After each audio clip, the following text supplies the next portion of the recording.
Hello મિત્રો, જય શ્રી કૃષ્ણ, જય માતાજી। હું રાજલ ગજેરા અને તમે જોઈ રહ્યા છો દેવી ભાગવત કથા।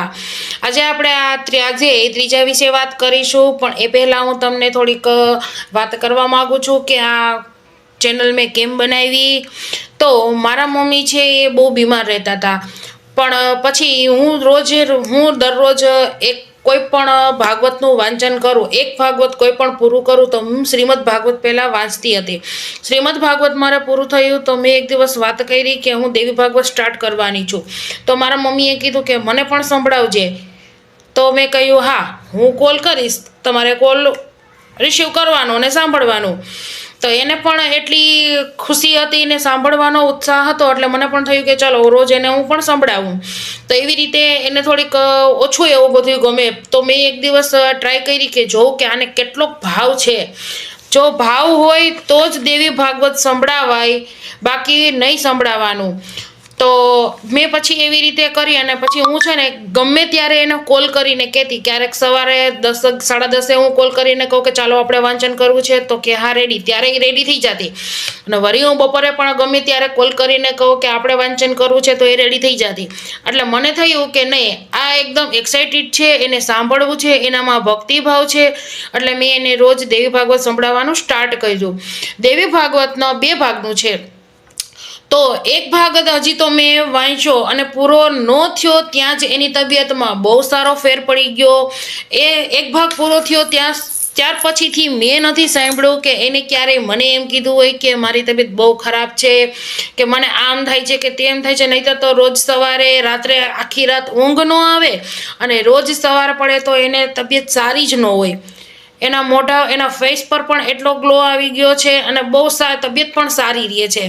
તો મિત્રો, કોઈ પણને તબિયત સારી ન હોય તો એમાં દેવી ભાગવત બહુ ફાયદો કરે છે, પણ પહેલી વસ્તુ એ કે તમને એમાં વિશ્વાસ અને શ્રદ્ધા હોવી જરૂરી છે। કોઈ પણ વસ્તુ છે એ શ્રદ્ધા અને વિશ્વાસનો જ વિષય છે। તો મિત્રો, હું તમને દેવી ભાગવત સંભળાવું છું, તો તમે પણ વિશ્વાસ, ભાવ અને ભક્તિથી દેવી ભાગવતનું શ્રવણ કરજો। અને બને ત્યાં સુધી મારી ઈચ્છા છે કે ઘરે ઘરે દેવી ભાગવત પહોંચે, એટલે બધાને ફાયદો થાય। મને એકને નહીં, હું મારા એક માટે કંઈ પણ નથી કરતી, બધાને ફાયદો થાય એટલા માટે આ ચેનલ બનાવી છે। અને મને નવરાત્રિમાં વાંચન કરતાં કરતાં મને આ પ્રેરણા થઈ કે હું દેવી ભાગવતના વિડીયો બનાવું અને યુટ્યુબ પર એના વિડીયો અપલોડ કરું।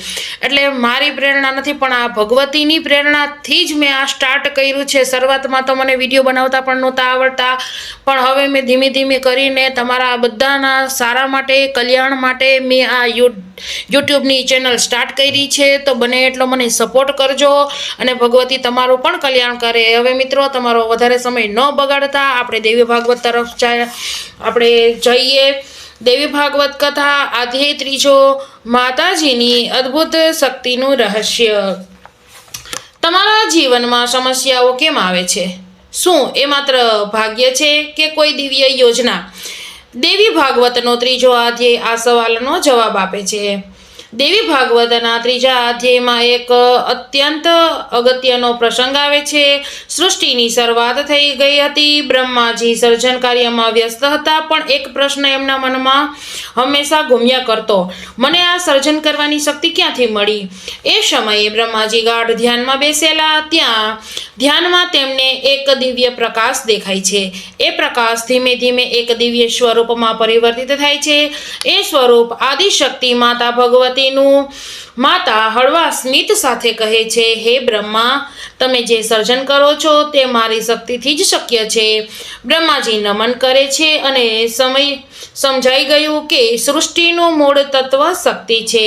અહીં એક મહત્વનો સંદેશ છે, ભગવાન પણ શક્તિ વગર કાર્ય કરી શકતા નથી, અને એ શક્તિ એટલે માતા ભગવતી। માતા ભગવતી બ્રહ્માને કહે છે, જ્યારે જ્યારે સૃષ્ટિમાં અધર્મ વધશે, ત્યારે ત્યારે હું વિવિધ સ્વરૂપ ધારણ કરી સંસારની રક્ષા કરીશ। આ વચન માત્ર બ્રહ્માને નહીં, પણ સમગ્ર માનવ જાતને છે। ત્રીજા અધ્યાયમાં એ પણ સમજાવવામાં આવે છે કે માયા અને શક્તિ વચ્ચે શું સંબંધ છે.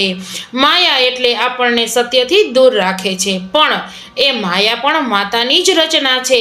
આપણે જ્યારે દુઃખી થઈએ છીએ, ભટકી જઈએ છીએ, ત્યારે સમજવું કે માતા આપણી પરીક્ષા લઈ રહ્યા છે અને ભક્તિ દ્વારા જ આપણે માયાથી મુક્ત થઈ શકીએ છીએ. બ્રહ્માજી માતાની સ્તુતિ કરે છે, એમાં કહે છે, હે માતા, તમે વિદ્યા પણ છો અને અવિદ્યા પણ, તમે ભક્તિ પણ છો અને મુક્તિ પણ. આ સંદેશ ખૂબ ઊંડો છે.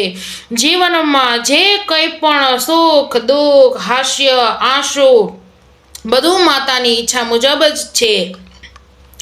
ત્રીજા અધ્યાય આપણને શીખવે છે કે અહંકાર છોડવો, કારણ કે બ્રહ્માજી જેવા દેવોને પણ શક્તિ સામે નમન કરવું પડે છે.